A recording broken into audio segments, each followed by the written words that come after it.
Hello ladies and gentlemen, it's KGibbsGP here once again for a brand new video for you today, and this time we're at Formula Xbox once again. It's more testing action. It's the final test race in fact of two.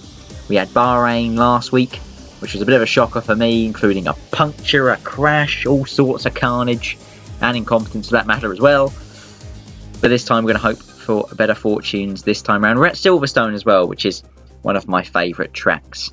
Now, as you can see, opting for the weekend tyre allocation. Of course, crucial, because if you watched the race from last week, you'll know I had a bit of a blunder where tyre compounds are concerned. So we actually noted down this time what tyres we had, how many of them we had, and how many we'd used so far, which really in the end proved to be a fairly useless enterprise. But I'll come to that one in about 3 minutes time. As you see, we're on our quali lap now. This is our fastest quali lap. And you can tell how bad my first attempt was by the fact I'm already half a second up by the time we get to Village. So now heading into the loop.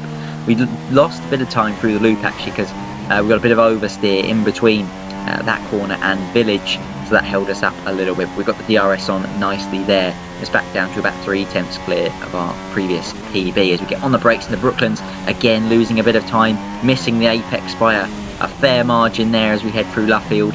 Again dropping down into second gear, not ideal through there. So we really want to stick in third gear to keep up the mid-corner speed. So not an ideal start to the lap. Pretty scruffy in fact so far. We're going to try and commit now into Cops.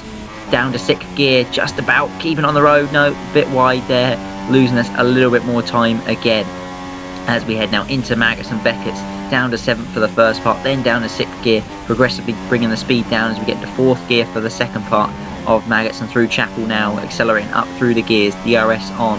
As we head down the Hanger Straight, and it's now a case of waiting to pick out our braking point, going into Stowe. We're going to commit to the corner now, down to 4th gear, clipping the apex very nicely there, getting smooth power down as well on the exit of Stowe. We head into the braking zone for Vale, taking quite a bit of curb through there, quite a bit of curb on the first part of Club as well, as we try and get smooth progressive power on the way through the second part of Club. Bit of an oversteer moment, and it's a 32-1. Definitely a lot of time on the table there. As you know, my qualifying is pretty shambolic of late really anyway. So it's P7 for us, a little bit disappointing, but we know we've got a bit more pace for the race. That is, of course, assuming the weather conditions stay dry, which of course they didn't. It was a horrendously wet race. There was puddles everywhere. It was inters and wets, and you'll see now in just a few seconds time what the conditions were like on the starting grid, just as soon as I finished flicking through the qualifying results. So as you can see, starting P7 in the Red Bull, we've got 2, 3, 4 and 5 red lights. Looking to get the power down, bit of a sluggish getaway there. We didn't respond very quickly to the lights, and it's bad enough in these conditions anyway to try and put the power down. We've got the Force India charging through a Comundo. A little bit of contact there, nudging us out wide. We had to get out the gas. We've gone wide as well through turn 1. I've understeered into the Renault, clipped him. I've been clipped from behind again. There's polystyrene everywhere. It's another shocking start. So just like last week it was lap 2. This time we've come to grief on the very first lap. And we're down to P13.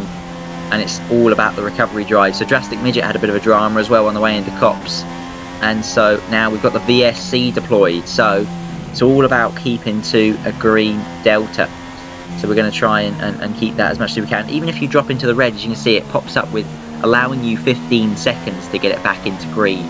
And ultimately, this is something that we pushed to the max to try to take advantage of it. Obviously, dropping to within 6 seconds of getting a penalty there, but just trying to maximise minimise, I should say, the time lost under VSC. And as you can see, we've got a group of cars ahead. We're trying to close the gap to the pack. And in fairness, we really did optimise this period of the race. As you can see, we're closing in quite substantially as they're all going as slow as the guy ahead of them basically, and you can see they're actually bunching together as well. So I imagine the guy in front of them sticking very, very carefully to the delta. But as you can see, VSC ending now as well, and we get onto the power, returning to racing speed, and we've made up a lot of time there. So a good period for us, good period of the race to try and recover some of the time we lost right at the start. And as you can see now, we're right on the back of the pack into lap 2, coming towards the end of lap 2. In fact, Elusive Kev just ahead of us. He's gone wide on the entry to Stowe. We're going to have a cheeky look down the inside now as we try and get the power on. It looks like he's got a bit of oversteer on the exit of the corner. We're on the outside into Vale, and we've got the job done. Just about keeping it on the road as we head through Club now. And so that's P10 for us, as it turns out. Onto lap 4 now. We actually pit for some wet tyres. Conditions getting steadily worse. I thought this might be a lap too early. Not everyone pitted. Some people went the same way as me. But ultimately the rain was coming down quite heavy at this point, so we thought, yeah, let's stick on a set of wet tyres and at least see how we go.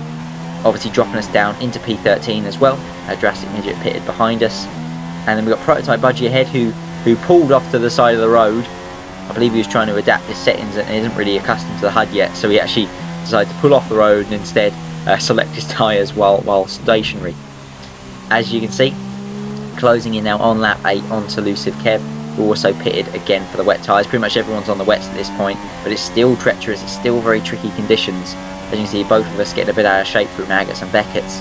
We've still got a slightly better run on Kev as we head now into Stowe Corner. He's backed out of it, not a lot of confidence on the brakes it seems, and we don't have a lot of confidence either, as you can see by going quite a way deep into the corner there, but at least the position and the move is done for now. So lap 16 again, nothing much really happened between those periods, between lap 8 and lap 16, as we come into the pits to fit another set of intermediate tyres. Conditions just drying out a little bit, only light rain now, and we're hoping this set of intermediates will take us towards the end of the race. As you can see, the Force India mechanics ready for Kamundo as well, also pitted on the same lap as me. Really the pace between me and the Renault ahead was very, very similar, and so I couldn't really close the gap. Lap 21 we also come across Sam, who was having a really, really tough time of things, as he'd taken the Kimi Raikkonen line through the last corner, if anyone remembers back to 2015 when he had that spin out of Club Corner, and in fact he didn't hit the wall, but Sam managed to find the wall on this occasion as Drastic Devil's race ends in retirement, my teammate of course. Lap 26 of 26, we couldn't make any inroads on P5 ahead, I should say. Much as I said earlier, our pace with the Renault was very, very similar. So it's going to be P6. In hindsight, not really too bad a result considering the grief we had at turn 1, or turn 2 in fact as it was, and essentially much better than last weekend. Obviously we didn't have the issues with tyres this time. Would have been nice to have a dry race just to really get a fair comparison between our pace and the competitors. Obviously next weekend is the first race of season 6 proper. It's the Australian Grand Prix, and we're going to hope to just try and get some consistent points on the board in the early phase of the season. I am still struggling on this game quite a bit for pace, so it's going to be a case of just trying to get that consistency early on. I hope you enjoyed today's video highlights. Please leave your thoughts in the comment section below, and like and share if you have enjoyed today's video. But until next time folks, I shall see you very soon. Goodbye.